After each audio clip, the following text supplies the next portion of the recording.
What up, you careening camels? We back. Episode 98. I was saying to Grant, past David for me, future David for you, was saying to Grant, like, we really had a busy episode this episode. Considering, like, we're 2 off from the big 100, why would we load this one up with all the good stuff? But I don't know. Maybe it just shows that we don't really plan all that very much, okay? We roll with the punches. We fly by the seat of our pants. Other cliche I can't think of. We take it as it comes. One foot in front of the other. Okay, that's enough of that. Shouts out to the comic book shop for their continued support of the show. They're actually having a sale right now. Imagine that. They're having a fall sale. You can check it out at thecomicbookshop.com or on their Instagram at comicbookshopbank. They spell shop SHOPPE.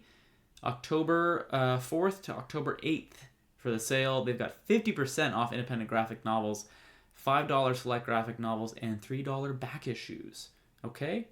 Good quality graphic novel sale. And of course, they've also got manga, figurines, all that stuff. I don't think it's included in the sale, but if you're more of a anime weeb and you'd like to check out some figurines or something, they've got you covered for that too. So let them know that we sent you their way. What did we talk this week? Jujutsu Kaisen episode 10 of season 2. Bear with me on this one. Frieren, Beyond Journey's End. Grant previewed a couple of this season's animes for us, and he'll be reporting back, telling me what to watch. Castlevania Nocturne. I tried that spin-off, or at least the pilot of it. We got a busy news feed. There's strike news, there's new movie news, there's anime news, there's plenty of stuff. Gen V, the boys spin-off, I checked that out. I reported back. The wonderful story of Henry Sugar, one of the highlights of my year. Lots to say on that. And then Grant talks John Wick 3 and 4. Now that he's caught up on those things. Wow. First take on the intro. Not that I ever do multiple takes, but I think I nailed this. Grant, get him with that intro music.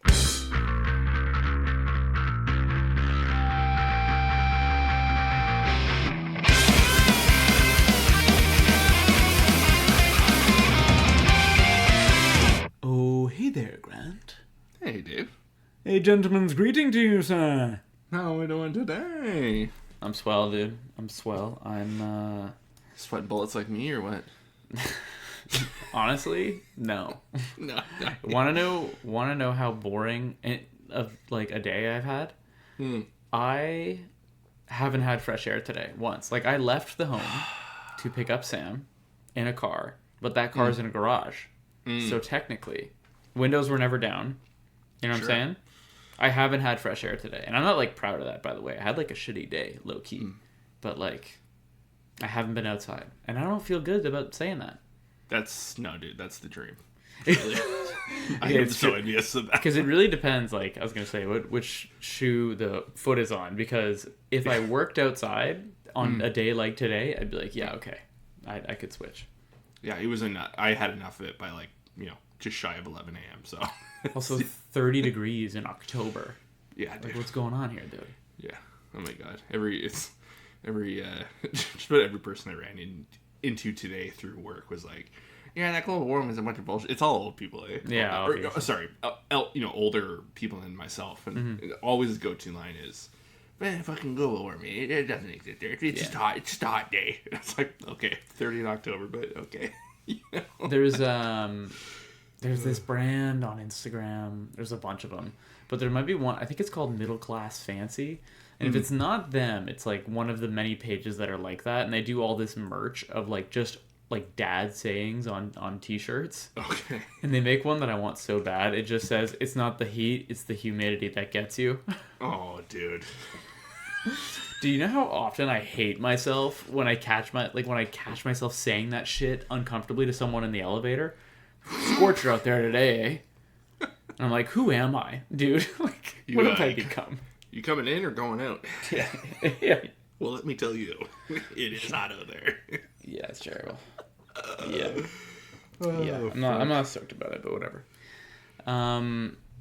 Okay. I was gonna say we should get into it because we got a bit of a stacked episode. We got some stuff to talk about this week. Yeah, we didn't intentionally do it. We keep talking about episode 100 coming up and how we still don't have a plan for that. Yeah. And like, and the crazy part is like we have an incredibly stacked show on episode 98. Like we should have saved some of this shit. But but this is what you get sometimes. Yeah, dude. Okay, let's start with Jujutsu Kaisen, season 2, episode 10.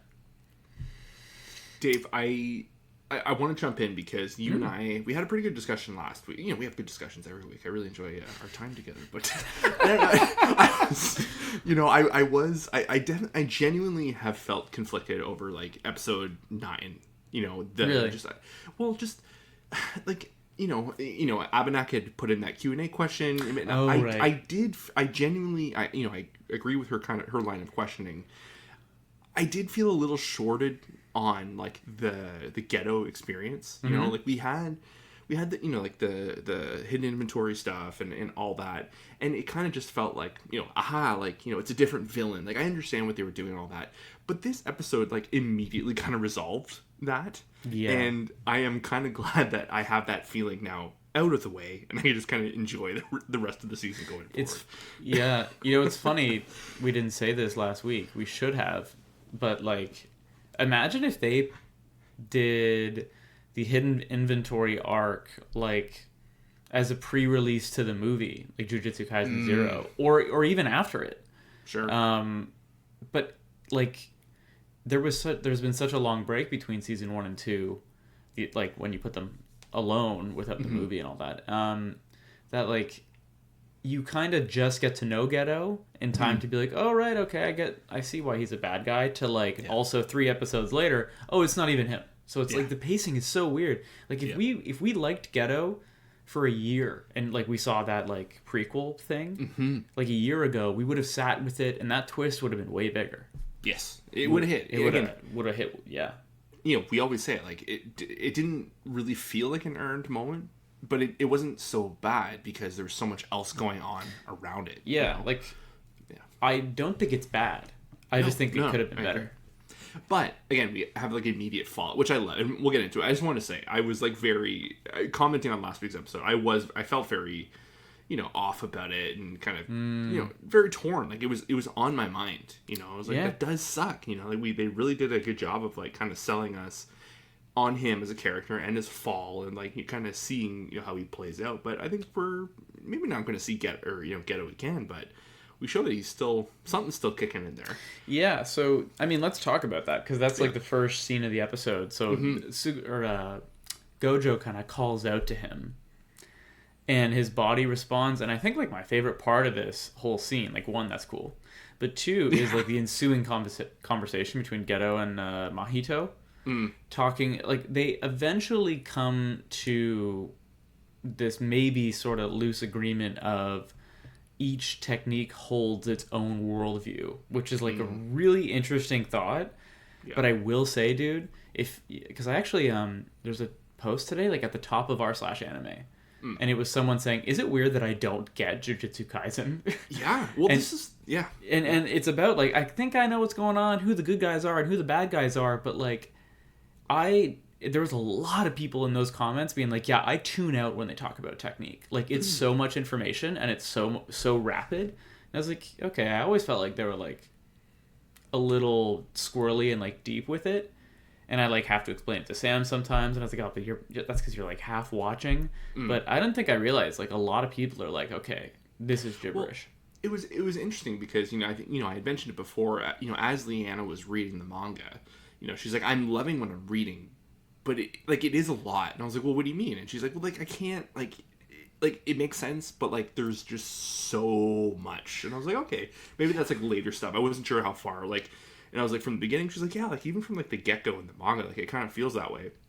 And this was the moment, as that was like stated out loud, I was like, oh, like ding ding ding, this is like exactly the shit she's talking about. Like, it has weight to it, and it makes sense in what we already kind of know. And like there's a jumping platform like for that theory to kind of come from. Like they've showed us some of that stuff. But I mean, dude, it is very out there. It's like, okay, we're just gonna throw that line in. Think about how much we have learned to date about Gojo's technique. Like just one character. Like we've gone so far down the rabbit hole between like why is he able to stop objects and then stop objects selectively and then always having the technique on versus not always having to like consciously do it? How the whole infinity technique the itself mechanics works of him as a character. Why he spent like his technique stuff has been broken down. Like they talk about it a lot. And if none of that hits for you or you don't like quote get it, like you are missing out on huge parts of the show. But to Ghetto's point, I think you can use this as a bit of a crutch if you're like a lazy viewer, like some people are sometimes. Is like, I think he's kind of saying like every technique kind of plays by its own rules. Like there's no universal rule for all the techniques. So you can probably like allow yourself to lose yourself in it a little bit sometimes. But if you want to like get into the nitty gritty, the show apparently does that too. I chalk it up to how obtuse a curse can be, right? Like just like the whole, just belief, like a certain belief can generate a curse. I mean, so many people, kind of all thinking a certain thought kind of generate like, like a locate, like just, similar to Chainsaw Man, like, with the devils and all that, like a certain belief in something or, the root of evil of an idea kind of, or even manifest into something. And I think the techniques are just kind of the same thing. Like, there's no kind of reasoning to them. They just kind of exist as they are. Yeah. So. Even the movie, I mean, Okatsu created Rika, right? Yes. Like his guilt and all that kind of channeled her, turned into her. The worst curse in the world, love. So good, dude. I was gonna say something. Oh no, it's gone. Help. We're talking about techniques. Curses. Curses. Yeah. I was complicated machinations. No, just about you were talking about specific curses, and I just want to reinforce that he's not in it a ton, but I really do think Mahito is like the funnest character on the show. The more time we get with him this season is really building him up more than I thought they would. Yeah. I thought this season would have just been about him more evil, more showdowns, more fighting. Like I almost had like kind of like my head theory that we had kind of got all his talking and his ideals out of the way in season 1 leading up to like the confrontation with Yuji, and then this season would just be about like throwing some fists, but like he is continuing to develop himself, and again, like I'm not surprised by that, but I don't know why in my head I just thought maybe that was kind of all there was to him. But and I say he's just such a bastard. Like every time he speaks, you're just like, oh fuck, I just want to fucking rock this guy. But like he's such a good character. He's really fun to have around. I mean, most of his scenes in this episode come from the whole idea that they're kind of like not welching, but they're kind of like retconning. They're not retconning. They're going back on their whole, we have to keep Sukuna around. But now that they've successfully imprisoned Gojo, they're like, okay, wait, this might be enough, and now maybe we kill Itadori, which is like kind of its own twist, right? It like it was. I had wondered because I wasn't sure how much the idea of Mahito wanting revenge on Yuji and Nanami but it was interesting, like because Chozo really kind of entered the scene and was like, well, I'm going to go kill I'm looking for Nobara and Yuji. And there's that whole, philosophy debate. And this is, I really like, we had talked about this a lot last week, but this scene specifically felt like the main characters, like the good guys in a shonen, the way they're all going back and forth and arguing about how to handle the situation and do this. It did not feel like the villains, again, talking amongst each other. It's really, really smart. That's such a good observation. It's so true. Like, anytime you see villains in a show, they're in a fucking dank, dirty basement. You know what I mean? Like, they're, like, planning some maniacal shit. But, like, this was very much like, hey, team, what's our action plan? Yeah. Like, you don't see them conversing in the action or in the shit. You know? Like, you kind of see them, like you said, they're away from everything. They're, they're making their plans. They're in their seclusion. To see them conversing like this in the moment, like as a group, whether they're agreeing or disagreeing, I thought it was just so, like, again, it's such a different kind of take on the villains. But I'm gonna make a prediction, a theory. I have a prediction. Thank you very much. I have a prediction that I think Jogo teams up with the good guys. Ooh. At one point, I think they really made a point that he really wants Sukuna to happen. He does appear to be everyone else at the table. Yeah. Yes, because Chozo doesn't care. He just wants like Yuji dead, and Jogo goes against that because he wants him alive. Mahito wants him dead because for his reasons. But also, and then there's the unknown Geto is just very kind of aloof and like doesn't seem to care. And they even say like Sukuna's a backup plan. Like, we got Gojo, this is the plan. and like, you know, we're good now. Like whatever happens. So I do think, you know, I think there's a good chance Jogo team. Like I think there's, you know, there could be a team up of some sorts this season. That's a good prediction, and like, yeah, Jogo's getting some decent screen time right now too. He could be getting kind of primed for something like that. Damn, I'm gonna be pissed if you're right. He was around a lot in season 1. Yeah, I know. I'm just saying. He was, you know, like we had that fight with Gojo and all that, but like, God, that you know, was so he was, fun. yeah, just using him as like a teaching lesson. It was so funny. But yeah, and then Dave, we got to talk about. So we were right. Mechamaru is dead. Yo, he's dead as fuck. They went a little Insurance. far. They went a little Insurance far with his insurance plan, dude. I was wondering how you were gonna feel about that. Yeah, no, dude, like they should have just said I uploaded like a past copy of my consciousness or something, because that's like what it was. He was having full on conversations, like you know what I mean? Like there's no way he prepared a variable like a conversation flow for everyone he would talk to. Like there's just like you think he couldn't just upload an AI of himself? No, that's what I think he did. Oh, okay. But they should have said that. Like they should have said something like. Oh, I see what you're saying, yeah. They should have, like, justified it, because he just said, oh, it's my insurance plan. Like, what the fuck? It was so weird. Because at first, when he goes off, I thought it made perfect sense. It was like a dead man switch. Very simple. Yeah. It's like, hey, if I'm not here to hit the switch, and if something else triggers this other switch, that means I'm dead and Gojo's sealed. I better, like, fire the failsafe, right? And I was like, oh, it's going to be like a voicemail. That's what I thought at first. I was like, oh, it's like, this is going to be like, hey, if you're getting this message. He was pleading with them at points, which I was like, you know, it's funny. You're right. They should have just called it what it was. Like he's, you know, like a AI version of his conscious. He starts having a full on conversation with Mei Mei. And like, by the way, Mei Mei, like the bit about her hair being in her face, it's not like... It really not funny. No, it's only funny now because I remember like she was kind of low key mysterious in season 1, and then in the movie, you know, she's got like movie budget. And she's killing things. She looks dope as fuck. Yeah. And then now they just cut to her, and you just can't see her face. It's like, okay, this is just I'm just laughing now. But anyway, they should have just been like, yeah, he uploaded a temporary expiring copy of his consciousness because he also says, it won't last long. It's like, why not? Like, I don't fucking know. Yeah. That was weird. They brought back a guy from season 1. The blonde... The dude with the hand sword? With the hand sword, yeah. Yeah. He killed... he actually killed... Was it season 1? It was. The end of season 1, but he killed, like, the assistant that's been around for a while. Yeah. Do you think he's dead? Because that's, like, a pretty... Like, he got the shit stabbed out. It was, like, 3 times, at least, yeah. Right? So, yeah. I mean, probably, right? I don't know. I'm bummed. It was kind of like, you know, it's funny because that's like, like the first like major death. But they need death, I guess, right? aside from Mechamaru. But like that's the whole thing. Like the season's supposed to be very macabre and, you know, like kind of oh shit moments. Like plus Hanami. Center. That is 3 characters in just a few episodes, actually, now that you say it. Yeah, Hanami too, yeah. I guess you got to count the bad guys too for body counts. But yeah, I don't know. It was just, it felt too convenient.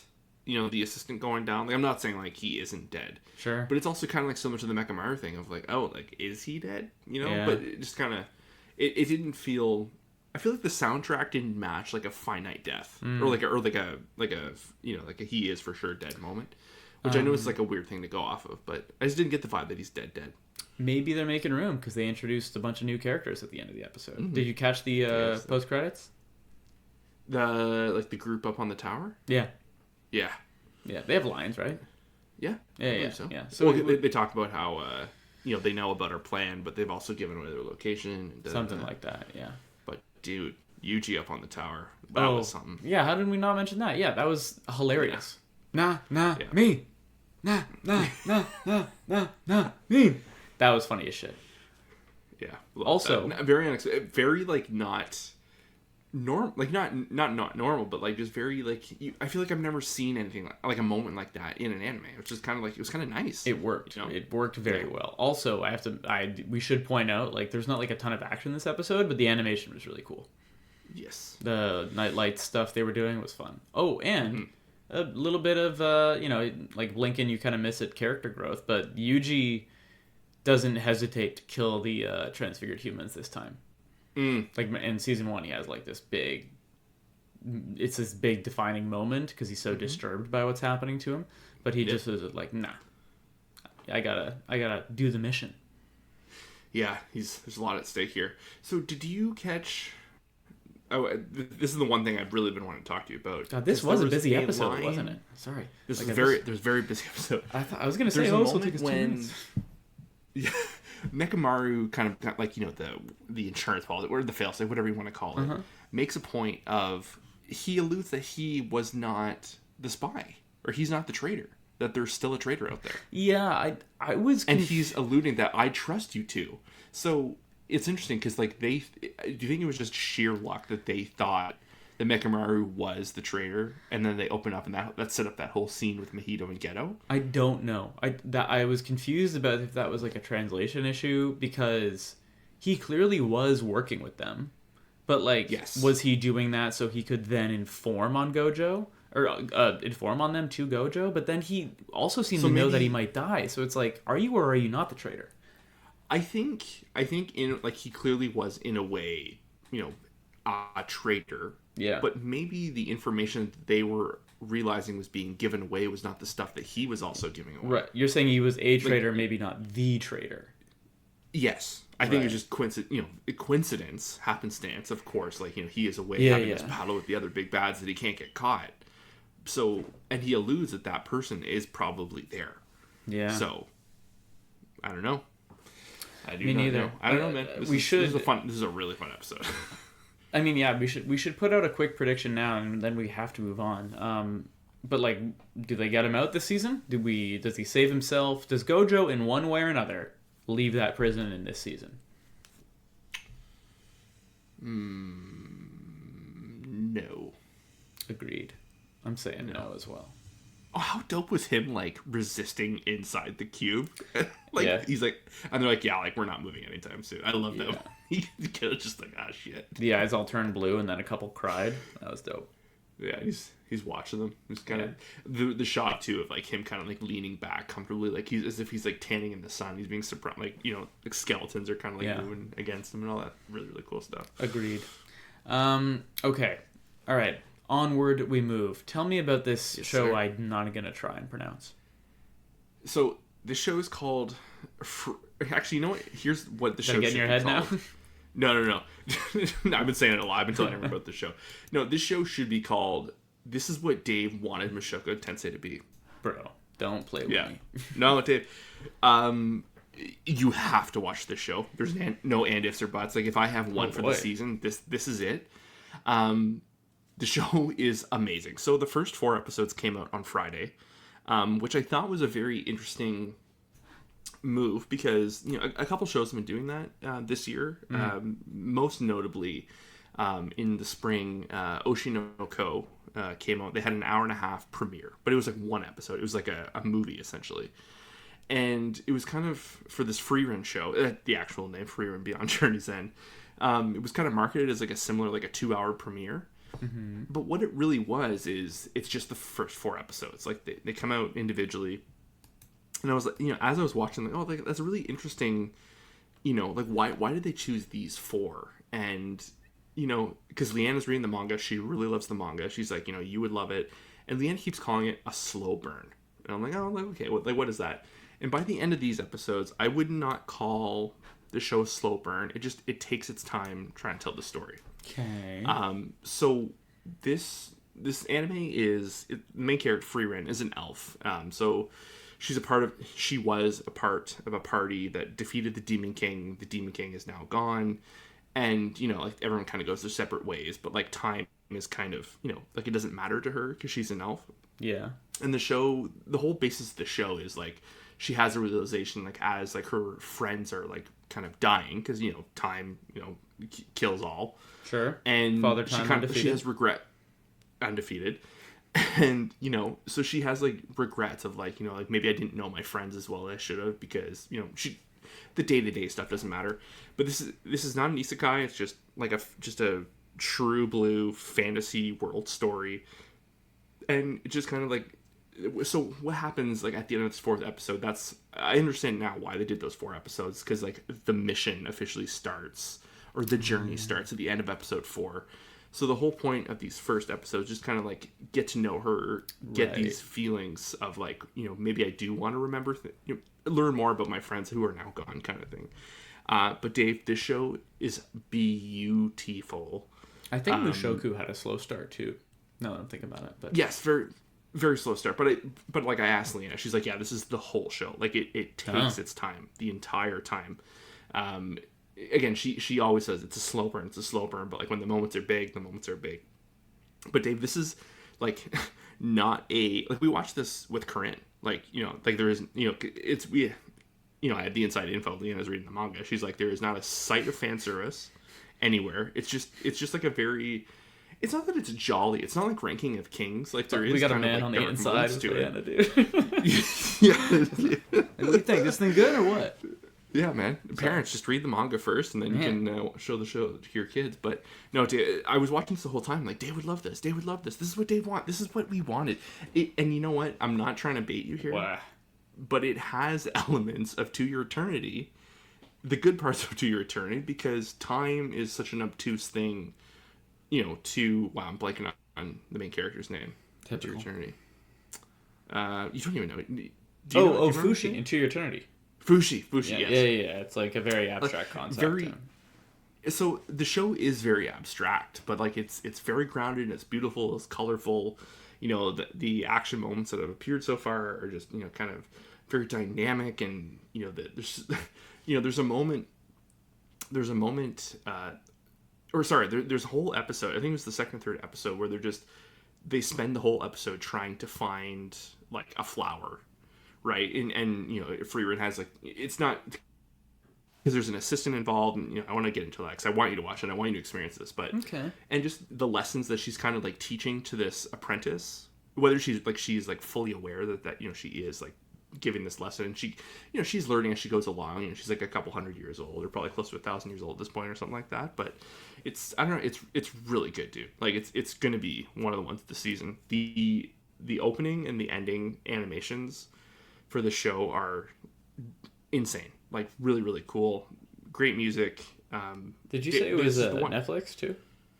No, it's on Crunchyroll. Okay, it's Crunchyroll. Yeah. What just went to Netflix? Oh, there's this show called Pluto coming. Have you heard of that yet? Yes. Yeah, we were talking about it last week. It was on my watch list the fall watch list. I think the official date came. It's October 20th. It's later this month. I was just gonna say you have to remind me about that one. Yeah. Okay, but this is Frieren. Beyond Journeys. Dave, this is one of my most confident, like, this is a lock for Dave. Jeez, for sure. Okay, yeah. God. It's good. It's just kick back, you know, Fridays, nice little feel good, you know, there's maybe some lessons to be learned. I don't know. It's a really good show. All right. It's not Ranking of Kings, I assure you that. Yeah. So I know you didn't love that. It's not that at all. The thing is, like, yeah, I don't blame Ranking of Kings, because it's one of those things, like, everyone I know that I trust, like, from a storytelling perspective, loved it, and it was like a mainstream success and a critical like it won kind of everything, and like I was like seeing pieces of it, and I was like, yeah, okay, I can see why people like it. It just wasn't my thing, and primarily because the animation style, which is weird, but I'm picky. Okay, I'll try and report back by next week, dude. I hope so. I really hope you do. It's yeah, it's really good. I was like blown away by it. That good, huh? It's you know, like it's not. It's not groundbreaking, but it's so in our lane. It's almost like comfort food with not being like, it's not like lowbrow, right? Yeah. But it's so us. It's comfort food, you know? Did you say how many they're going to do? Or do you know? I believe 2 consecutive. I think it's getting a full 24 episode run. Wow, imagine that, dude. I was reading, this is how much they're taking their time with it. Apparently each episode they're adapting 2 chapters. Okay. Manga. So like they're really, really drawing it out. Because it's usually what, 3 or 4? Like, up to 6 sometimes. Oh my god! Like right now, like you know, like the most recent season of Bleach, like in the second core, like people are saying like up to 9 chapters, 10 chapters per episode. Holy hell! Just jamming stuff in, cutting stuff out, and it's nice to see, like, you know, and because Leanna really likes the manga, and she's like, yeah, it's like straight off the page. That's like it's really cool to see. Okay, hard left turn here. Next one is Castlevania Nocturne. I'm not hearing great things, Dave. Yeah, so Well, I'm only one episode in. Oh, okay. Because they put the whole thing out, I think. Like, I think it's out. Oh, Netflix, Yeah, Netflix, right? So, I think, the brief context is I love Castlevania. They did 4 seasons. And the 4th, like, I think the big thing with Castlevania is it ends very strongly. And I think in retrospect, it's like season 1 and 2 are pairs, and seasons 3 and 4 are pairs, and they're really great. Oh, okay. And they like just got a lot better towards the end. The animation, they were like dialing in same animation studio. I still think the animation is strong, but it is like it's a notably different show. But like, I don't know, it kind of feels like stick with me here. It kind of feels like The Force Awakens, you know what I mean? Where it's like, okay. It was like promising. They clearly know what they're doing. They're in the universe. There's like lots of nods to like previous things. But the same story. Yeah, I don't like. I mean, based off the pilot, they're like, they're like, okay, let's get the chess pieces back on the board. Like, here's your good looking. Pro Tycoon. Yeah, disturbed but deep protag. Yeah. You know what I mean? And I'm sure, like, I don't know. So, I don't know. I saw mixed reactions as well, but like I was like, you know what? I'm probably gonna watch this either way, or at least I'll watch a couple more either way. It's interesting because like a lot of shows got announced. There was a Netflix anime event last week, I think, or maybe 2 weeks ago, and this studio is attached to like 4 or 5 different video game based show or anime coming out. I think there's like a Tomb Raider one and an Onimusha one, which actually looks kind of cool. I like those games growing up. Onimusha, yeah, Tomb Raider. There's one more I'm missing, but maybe no, not Devil May Cry. Anyway, but like this studio is like going to be busy. I think they got a lot of stuff coming down the pipe. Good for them. What was it gonna? Oh, it kind of reminded me of like the relationship between like Avatar: The Last Airbender and Legend of Korra. Do you know what I mean? Oh, yeah. Okay. Where it's like, okay, everything's the same, but also not. I don't know. It's a time jump. Yeah. Yeah. Well, like obviously, like it is a time jump. Yeah, right? I don't know like, how many hundreds of years, but it's a definite time jump. But I don't know. I watched the first season of Castlevania. I really liked it.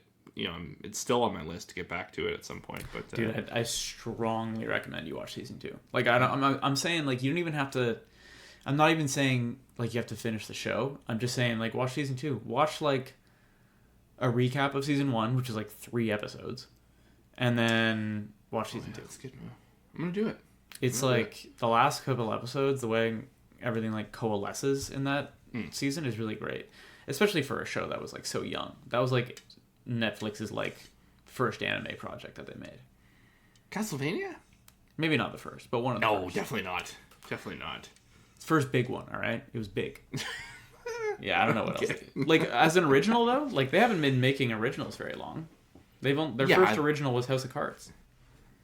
No, but in anime they had that Knights of Sidonia show back in like 2016. Oh yeah, okay. Like they've been doing stuff for years, like anime stuff. They were early adopters, but well now I want to know when Castlevania came out, because they've been at it a long time. No, like 2017. They've like Dorohedoro came out well before. Well, it's not original. That was an adaptation, but like they had like 4 Netflix projects prior to. Okay, that's not crazy. Yeah. Anyway, highly recommend it. Anyways, yeah, I'm gonna get in it. That's a good idea. I'm gonna watch the recap of season 1. Yeah, dude. It's 3 episodes, right? It's basically like here's the main like characters. That's all it is. Want to talk news? Yeah. Kind of speaking of animation studios, you sent me this Reddit thread of a bunch of animators from MAPPA coming out online. Yeah. This is a bad read. Yeah, it's a bad look. But like, I think it's good that this is happening. Like, when I say good that this is happening, I mean it's. You're pro NDA? No, I'm kidding. Yeah. Now that we've got their names, we can go after their families. No, I'm kidding. But like, I think the big thing is that everyone seems to know that the underbelly of like production companies in Japan is like very gross, and the working conditions are gross. But it is weird that you don't have animators on social media as much, like coming out and being like, yes, I work on this show and it's awful, and this is what this was. It's, I don't know, like, do you think it's just wrapped up because, you know, there's such a specific Japanese work culture? Like, unless everything gets reformed, like, animation is just a part of the machine. I think it's a great point. Like everything else. It absolutely has to be a part of it.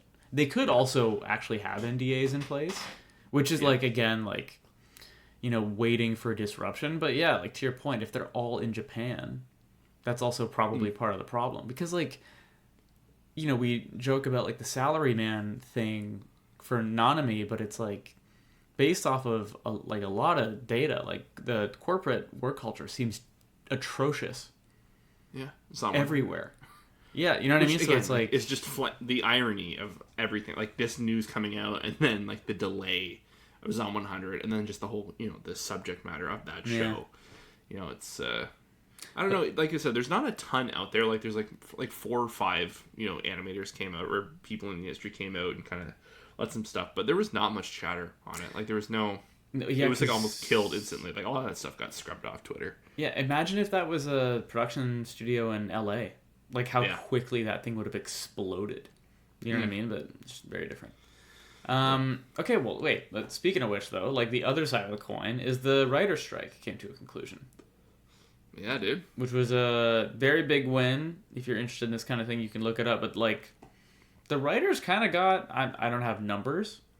But the reception I have seen from writers is, like, fantastic. They are elated. Really? They're saying, oh, we got everything we wanted. Like, it's insane. They told us we were crazy for asking these things, and we got all the big ones. And the big ones are like... The thing. What's that? Yeah. It just, the whole, like, studios gaslighting the writers of, like, you don't need any of this, you know? Why would you want, you know? Or we'll never do that because you're being unreasonable. And, like, apparently, like, a lot of it... I mean, I think the big thing was, like, studios wanted to be able to use the content you've written and get AI to rejig it. Like, you know, here is season 1 of Chicago Fire. We fired all those writers, but here's all the data, like ChatGPT. Train yourself on that data and give us what you think season 2 looks like. And then, like, you just, like, tweak it a little bit. Like, that's absolutely something they wanted to do. But AI can't be used to write scripts. That's, like, the big one. Writers are allowed to use AI if they want, but they can't be forced to by the studio. They'll get better residuals and more transparency regarding viewership of their numbers because they had no real transparency when things moved to streaming. Better minimum rate, better minimum number of staffing for a writer's room, so you're not like 3 people. Thing, yeah, and then I don't know if there were some others, but like lots on the AI stuff. Oh, and I think a minimum, another one was minimum 10 weeks of work if you're writing on something that hasn't been greenlit by a studio yet. So it's like, they can't be like, hey, Grant, come write on this show. You're there for a week, and they're like, oh, you know what? The studio said no. Never mind. Now you're out of a job again. It's like... shitty. If you get brought on, like, you have to produce such an amount of content, and you have to be there for at least 10 weeks. That's a good deal. Yeah. That's good like that. That's one. But it's interesting, too. You see all the stuff. Netflix is upping their price now. Again. I mean, yeah, dude, of course. It's just it's you know, like it's all connected, but I don't know, man. It's every day it feels like it's less and less more necessary to have all these services, and it's just cable again. Like, I know, like, that's not like a, you know, like a higher thought, super smart take on it. Like, I know everyone's thinking that, but it's crazy to me, man. Like, everything is cyclical. We disrupt and then end up in a like holding pattern where we feel like we're ready for disruption again. You know what the great service will be? Will be some dipshit provider being like, let's give you a bundle for all these things. Because, like, that's basically where we're at. Yeah, we're going back to cable. Apple's going to buy all of them and be like, here's your Apple Plus TV subscription or some bullshit. Oh, my God. On the daily, I get this annoying message from Apple for Apple One. Of like putting on, it's like $30 a month for like all their services, and I'm like, they actually do any of this other than like Apple Plus. Like, I forgot. Yeah, they have like a bundle already. That's so funny. Yeah, dude. It's all our things. Here you go, dude. Get in it. Dave, AOT to release a new 18-page manga in April this coming or next year. I wonder what that's about. Yeah, I don't know. So it's obviously. Imagine, dude. It's only 18 pages, so that's not much. My guess is like a reunion or an epilogue or a bonus in between chapter. I have no idea. Like, what could that be? I think he put out what it'll be called, and it's just like chapter whatever. Like, it's not like it doesn't have an artsy name. It's like chapter and then a number, and I don't know what the number is, and I'm afraid to Google. I wonder if the ending is in fact going to be different in the finale in November. And then he puts out a manga of it. Yeah. Or just the difference. Or like, choose your ending. You know? It's either this one or the one I did. Now, if I were a betting man, I wouldn't put my bet on that happening, but that would be pretty fucking bet, cool. No, that's exciting. That would be cool. Yeah. Choose your own adventure, the ending. How dude, you feel. Yeah, we're going to be watching that thing in a month. Yeah, dude. Holy fuck. I bought the popcorn already. I'm so nervous. No, I'm not. I'm so excited. I feel like I have so much. It's weird because I'm not, and I say this every time, and I feel bad about it every time, but it's like I'm not super excited in this moment because, like, this ending has taken years. And it's like, it's hard to keep that spark, but it's like, I've invested so much, like, time and energy, and both talking about that show and watching it and rewatching it and watching other people watch it. You know what I mean? And like and discussing it, discussion threads, going and over like, my notes, yeah, going over notes and the podcast hours. And it's like, dude, if they flub the fucking ending, like, I'm throwing the mic through the window. Podcast is over if the ending is bad. We're not even gonna do an episode on it, dude. I'm serious. Anyway. Oh my gosh. It's just like that's a lot of pressure. It is. Yeah. Anyway, Sam Esmail's doing a movie. Yeah, dude. He's doing a feature. This is pretty. This is the second one. He has made a previous one. Do you know what it was? But, I can't remember. No. But this is a big one. He's on the big picture all the time. And they talk about his first movie, and everyone seems to be very excited. The book this is based on is apparently a pretty big deal. Okay. Whatever. And so this getting made. I feel like the book wasn't even out yet, and Sam Esmail was working with the author about making the movie. Yeah. I saw there was like some, like, you watched the trailer or no? With the sound off. Of course. Just no, but the trailer's good. Like, I mean, you know, movie trailers are like such a hit or miss thing these days, but I thought it was a good trailer. Has like some like fun techie things where I'm like, oh, I bet Esmail will crush that because he's so good at that stuff. I mean, he's got a big cast. Stacked cast, though. Oscar winner Mahershala Ali. Actually, double Oscar winner Mahershala Ali. Julia Roberts, Ethan Hawke. Yeah, I swear I thought I saw Kevin Bacon in that trailer. I was pretty excited. Yes, but that he might did. just be Ethan Hawke with a beard. No, I think Kevin Bacon's in it. Yeah? I love Kevin Bacon. Fuck, I think he is. Anyway, we don't cover like specific movie trailers often, but I was like, you know what, dude? It's Esmail, and like this looks like a big feature film, and like, it's in our lane. Yeah, I think it's in our lane. So here's a fun little rumor, Dave. The rumor's going around that Christopher Nolan might be making some Bond movies set in the 1950s. Yeah. Wait. Last time I asked you this, I swear, did you see the last Bond movie or no? No. But you know what happens, right? I think we had talked about it on the pod. I think you had explained someone may or may not have died. Yeah. I mean, how long ago was that? Or alluded to someone's death. How long ago was that? Last year. Yeah, we can talk about it, right? Good, and obviously, you don't seem like you care. No. But they fucking kill him. Like, I was shocked. But it's like, they've done timeline stuff now, right? Like, they can go do whatever the fuck they want. And they want to recast anyway. And Nolan was asked about 100 times on the Oppenheimer circuit if he would do a Bond movie. Only ever said yes, but then, like, but like, I'm so picky, I'd have to be able to cast him. And be like, oh, well, you know, they kind of need a new one. And anyway, this is a fun rumor. Perfect for the Bond movies. I mean, dude, he doesn't shut up about it. I mean, he's asked about it a lot, but he's like, I look at my filmmaking, like, it's heavily influenced by Bond. He's like, I grow up on it. I know more about those movies, you know, than anything. Like, it would be a pleasure, but also. Well, he was almost up for what would have been Skyfall, no? And then they chose, like, Sam Mendes was chosen. Oh, I didn't know he was in the running for that. I believe so. I remember, like, that being in the paper. Like, remember when movie news was just in the papers? Yeah, it's weird. God, Nolan would murder a Bond movie, dude. And, like, he'd be one of the few directors of today where you're like, fuck yeah, dude. Give him two back-to-back movies. Let him cast Bond. let him do it his way, because like he's Christopher Nolan at this point. Yeah. He just made $1 billion 3-hour dialogue movie. Like, you know what I mean? So good. Like, yeah. Oh yeah. Fuck. God, that would be awesome. I think Bond would be a good reset for him too. Yeah. Like, do the mainstream thing, and like, but Nolanify again. Do the mainstream thing again. Yeah. You know? Yeah. Like, yeah, man. Like, yeah. It like when you see what he's done to quote mainstream blockbuster movies that somehow make absurd amounts of money and like are like way more less surface level than most mainstream shit. It's just crazy. I don't know. Did he also make Batman Begins, or just like he started with Dark Knight? No, I did all three. He did all three. Did all three. But God, animal, dude. All right, speaking of animals, Gen V. Yeah. Tell me about it. Gen V. Okay, so this is the Boys spin-off. I don't have a ton to say on it. It's the college set one, eh? Yeah, so they put out the first 3 episodes. Dude, I'll tell you right off the bat. And I know this wasn't user error, and I'm still fucking pissed about it.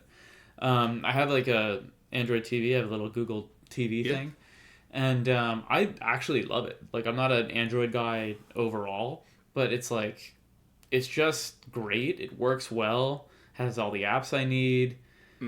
In general, like, you know, every now and again, I think Android apps can, you know, be a little more crashy or like, but whatever. So I do run into slightly more bugs than I'm used to. But they, you know how like they have like banner ads on like literally any platform, like Fire TV, Roku, Apple TV. Like there's like a new season of, and then it's like Gen V. And it's like, you know, you hit the watch button, it just takes you to whatever app it's on, and it starts playing, assuming you have a subscription to that app. Sure. So anyway, it was obviously on Prime. I hit watch, it starts playing. It takes like a long fucking time, but it starts playing, and I watched the whole episode. And I'm like, man, that was good. Like a lot happened, but I was like, man, I don't know if this drink was stronger than I thought, but like I am a little lost. Like they really drop you in the middle of nowhere. Sure. It played the 3rd episode. Like what the fuck? And then neither episode 1 or 2 had been played before. And I'm not saying that's like a common bug happening to people, but it is what happened to me, and I was fucking furious. Wow. So it played the 3rd, and I was like, oh. Because I didn't realize 3 were out. I saw on Reddit people were talking about it. I was like, oh shit, there's 2 more. I'll go. You know, Sam was away for a day or 2, and I was like, oh, I'll go check it out. And then I go to watch the 2nd. I was like, wait. 1 and 2 were unplayed, and I watched the 3rd, so I was so pissed about that, and I had to watch everything in like fucking reverse order. It was a pain in the well, not in reverse order, but like start over, but try and figure out my bearings. Anyway, that aside, it's good. Like it is. It's just more of the Boys. Yeah, in a good way. Yeah. Yeah. If you like the Boys, I think you'll like Gen V, and I mean this comparison in a complimentary way. But like, you know how like the MCU. Like the magic about maybe phase 1 and 2 was like they were good standalone, but like you had an enhanced experience if you knew a little more, if you'd seen the other movies. It's just like that. Like they are referencing like Homelander, like there are quick little cameos by other people. Sorry, is it set in the current timeline, or is it a prequel? It's in the current timeline. Okay. So it's like, cool. You know, you see like I always forget her name. Ashley, the CEO of VThe now. Like you see her, you see A-Train in commercials. Like there's funny, like, you know, there's like, it's like very much a shared universe. They're literally doing exactly what Marvel did. I think, you know, like the one obvious thing is like it's definitely a different tone because it is people in their early, you know, late teens, early 20s in college. So it's still very adult, but like dormy. Sure. So like, you know, I think you might get a bit of hit or miss on that, but like they do set the tone quick. They're like, no, it's still a rated R show. There's still like really good VFX gore that they always seem to like somehow like mix with some form of nudity, or you know what I mean? Sure. Like there's always like some like there's always an oh shit moment every episode or every few episodes on The Boys. And Gen V is like the exact same thing. There's always like oh my god. So that's, you know, and if you enjoy that, you'll enjoy this. Do you feel like there is an overarching story, or is it kind of just playing through the motions a little bit still? No, there's definitely a story. They take some time to set up the pieces, but there is a good story. I see, and I may as well touch on this. I see a lot of quote backlash, you know, when the internet, like, it's the reality of quote backlash on the internet is like when the internet, you mean? yeah is like when one minority fringe group disagrees with another minority fringe group, and they're just two vocal minorities going back and forth. But I think that's the reality. I don't think most people care, but I do see some conversation around like, oh, it's too woke or it's too political. I think what the fuck, the boys was like playing on all of that. Yeah, like, so I think my thought is like, it's still their critique and like their tongue-in-cheek kind of play on like the just where the culture is at right now is present in the boys, and it's present in Gen V as well. But I think a lot of the thing is like they're making light of a lot of it. They're kind of being the comic, right? They're kind of like holding up a mirror and being like, everyone's ridiculous all the time, and like that's present in both shows. So if like you're tired of that humor, that's allowed too. But like I think it's for the most part done well. So I don't know. I think it's fine. They're jokes. You know what I mean? Like it's jokes. One of my favorite like internet commenting on a TV or a movie moment in years is just people missing the point of like Homelander becoming like an alt-ring idol or alt-right idol. Yeah. And just like the back and forth, and it's like it was just it just shows how short some people are. Yeah. But like it was just so funny to see it. Like it's all there, you know? Like how do people misconstrue like the joke being made here? Yeah. But and yeah, I don't know. And you don't have to like if you hate that humor. And I think the humor largely hits, but if you hate it, like it's not the show. You know what I mean? It's not the like they're doing plenty of shit. I don't know. I had fun with it. I think I'm gonna keep watching it. I'm gonna check it out. Well, you hopped into the group chat this weekend. You're like, oh yeah, check this out. I'm like, I didn't know that was out. Yeah. Like, not great marketing, if I'm being honest. Like, no, usually because this kind of stuff is thrown in your face. And you're right. You're right about that. Actually, I didn't really have a big push from Amazon for this one. Whatever. Okay, last thing. Wow, the wonderful story of Henry Sugar. Oh, I can't wait, dude. I'm so excited to watch this. So you knew more about this than I did when I went in. So yeah, Wes is my guy. We watched this on the weekend, and I just saw the thumbnail on Netflix, and it was like directed by Wes Anderson, length 40 minutes. I was like, wait, what? Like this sounds like the perfect thing. Man. I was like, I mean, now we literally doll stories too. Yeah, and it's and Benedict Cumberbatch is on the thumbnail. It's like, okay, this is, how could this possibly be bad? You know what I mean? Yeah. So we watched it, and we didn't know that they were doll stories. We didn't know that they're like, I knew that it was an adapted screenplay because it said that, and I knew it had to be based off of either a play or a short story just from how it was made, right? But then I looked into it, and yeah, like it's the second film adaptation of Doll's work by Wes Anderson. The first one was Fantastic Mr. Fox, and I think they're doing 3 more of these in the same thing, in similar style as this one. Yeah, I think so. Wikipedia wasn't super clear on this. I think they're doing a total of 4, so they've done 1, and I think it's the same people. Like I think Benedict and the cast is absurd. Benedict Cumberbatch, all his movies though. Dev Patel. Ben Kingsley, Richard Ayoade, IT office guy, IT crowd guy, Ralph Fiennes, Rupert Friend. Sorry. Rupert Friend. Who's that? Yeah, I don't know why he's in there. Rupert Friend. But Ralph Fiennes, Richard Ayoade, is that how you say his name? Yeah, Ayoade. Yeah. Ben Kingsley, Dev Patel, Cumberbatch. Have you watched the IT crowd? Oh God, yeah. Oh my God. Outstanding. Acid. But, yeah, acid. That's a good word for it. I can't. Diana's gonna be listening to this. She's gonna be dying. We say that like to each other at least once or twice. The one bit that gets me, I don't even think I can say on the podcast. I'll do it for you on Friday. Remind me of the IT crowd. I can't get it out of my head now. What, the artistic bit? No, I can't. I love that one too. Anyway, this movie is one of the only movies I've ever seen that looks like a play. Like they changed. I don't know if I want to spoil much for you. It's okay. Okay. Sam and I, we watched it. Again, no expectations, which I recommend you do if you're if you're listening to this and you haven't seen the wonderful story of Henry Sugar. Just go turn it on. It's only 40 minutes, and I felt like I held my breath the entire time. Like Grant, it doesn't stop. It's just like dialogue, dialogue, dialogue. They change sets while characters are monologuing, like behind them.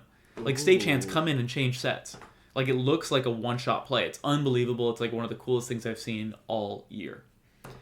And I was like, I might go watch this tonight. Yeah, and I was like, Grant's always fucking talking about Wes Anderson, and here I am, like, not having seen many of these movies. Okay, so what have you seen by him now? Because we had gone back and forth a couple months ago about I'd given you a few recommendations to check out. Dude, you know me, dude. I didn't see any of them. Like, no, I've seen damn, dude. Fantastic Mr. Fox, and I've seen Grand Budapest Hotel, which I loved, and Thanks for Coming. Like, that's the end of the conversation. That's all I've seen. Oh, that's it. Okay. Yeah. I was going to say, I missed that one. Yeah. Thanks for Coming. Yeah, I've seen literally... I've seen them all. Yeah. Maybe Life Aquatic? Maybe Life Aquatic. Oh, I think that's my favorite. But in a distant memory. Oh, Bottle Rocket. You've seen Bottle Rocket? Yeah, that's the one a lot of people have seen. I saw it recently because someone wouldn't shut up about it on a podcast I was listening to. That's so funny. I didn't even know that was Wes Anderson. What a weird. That's his first movie. Yeah. Co-wrote with Owen Wilson. Yeah, I watched it because someone was talking about how good Owen Wilson was. Yeah. Go figure. Okay. But yeah, I think that about makes it. That about does it. You have to watch it. I will. Oh, like 100%. It was. We almost queued it up, and then I think. I can't remember what we watched instead, but I just want that's one of the. I wanted to be prepared. I just want to sit down and watch that. But yeah. Should we? Do you want to talk John Wick for 5 minutes, or do you want to save that till maybe episode 99? I can talk John Wick. You saw 3, right? I watched 3 and 4 this weekend. Oh shit! Okay, so I only haven't seen 4. Okay, so it was funny because you and I went to a concert, and I think it was around the time Extraction came out, and we were talking a lot about Extraction. Oh yeah, which I did watch, by the way. Yes, and like a big part of that conversation Devin and I had was like, this is clearly like a lot of other action movies now are inspired. John Wick has inspired them. Yeah, and that's like to everyone's benefit, right? Yes, 100%. And I had seen 1 and 2, but it had been so long I had seen them. I remember I liked them, but I was not blown away by them. Sure. So I watched a couple recap videos on 1 and 2. I was like, oh yeah, those movies were great. 3 was amazing. I really liked what they did there. Just kind of the whole... Can you remind me what on earth happens in 3? So 3 is kind of like the inverse. Like he's like not hunting people down. He's being chased majority of the movie. Yeah. And he's in, he's out. It is very convoluted, and like Keanu Reeves is like, when he talks, it's like you probably should just like kept your mouth shut. Like you do, like he sounds so dumb as John Wick. Yeah, he does. It's kind of baffling. Again, like I only watched recaps of 1 and 2, but like I don't remember from 1 and 2 of like it being so like campy. No, like the line deliveries, like I'm sure it was, but it was just like as I was watching 3, I was like, oh my god, like everyone here, like Ian McShane is just like chewing up scenery, and it's like, oh my goodness, like then you get John Wick going like, yeah. They lean into that hard, and maybe towards the end of 2 and 3, that character took himself, and the movie took itself seriously in John Wick 1. Like they definitely like over time have done more of that.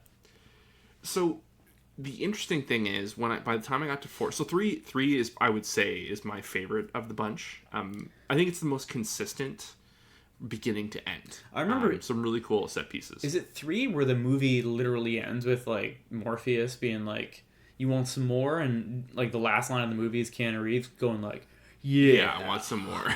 And I was like, oh, okay, I didn't know you were teeing up a 4th. So that's what leads. So 4, in which people like loved. It's one of the biggest hits this year. Like people talk about John Wick 4, like it's the best one, and I can see why people think that. There's one I do not want to ruin, but there's a straight out of a video game set piece. And I think I've heard people talk about how like there is some interviews out there where Chad Stileski is like more like that scene is like influenced by games like Hotline Miami and like that kind of thing. So if you're familiar with those games, you can visually picture like what they do in this scene. So some very, very cool stuff. But like I was kind of bothered with how cartoony some of the CG was in 4.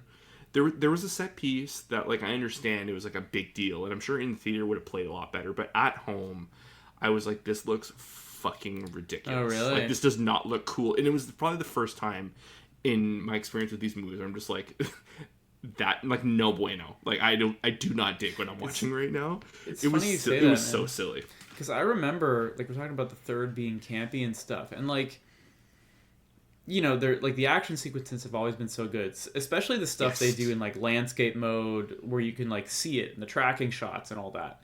And like I remember like they do like horse stunts maybe in the second one, where like he like the third one's the horse stuff is big. And then I remember being like, okay, there was one of these movies, a later one for sure. John Wick is on a motorcycle with a samurai sword. Wait, what did I? That would say? Be 3. Motorcycle on a samurai sword. Yep. Yeah, and I was like, okay, be careful. He goes from a horse to a motorcycle. Yeah, so I was like, let's not go like the Fast and Furious route. Like, let's like we're leaning pretty hard into that. And it sounds like more CG. I don't know. That doesn't sound good to me. No, so okay, explaining it without spoiling it is it's a set piece around traffic and combat and a gunfight kind of taking place during like a traffic sequence. And one of the greatest of all time, Matrix Reloaded, dude. Yeah, well, no, not like that at all. I'm just saying, Keanu's kind of been in one of those. That's funny. Yeah, actually, but I will say it's nothing it was a scene I had never seen before, so points for that. But like, I think the execution was just you couldn't pull off practically for majority of it. Like, it's clearly CG'd.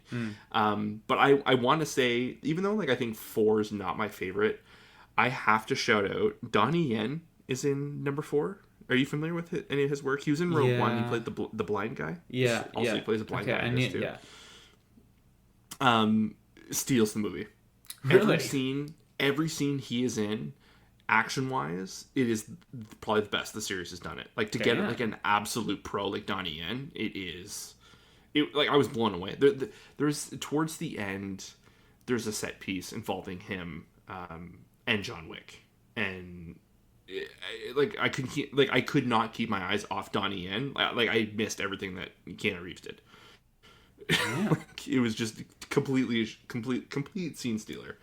That good, huh? And yeah, like I said, fighting wise, I think the close quarter scenes in 4 where they didn't blow them up and they kept them more like John Wick 1, I think was the highlight of the whole series. Like, some very cool hand-to-hand stuff. Is there and plenty of that in 4? Yes. Or is it more like set piecey?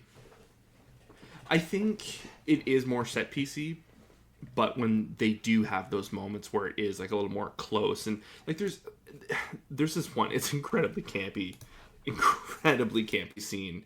'Cause it's also kind of like world hopping, so they go to various countries and whatnot, and they do a really good job at showing like the different fighting styles from people in those areas and like kind of different crime organizations and whatnot. They're just fun, dude. Like, they're really good. I do regret not keeping up with these as they released in the theaters, because I feel like seeing 4 in the theater would have been a blast with like you or Shane or whoever. Yeah, like, that's true. It would have been like a really good. It would have been a really good like group viewing. We'll have to go see that Fincher movie instead. Yeah, dude, I'm so excited. Small cinema is helping us out. The 20th, actually, that's also October 20th. That's premiering. So the 20th. Let's go see that.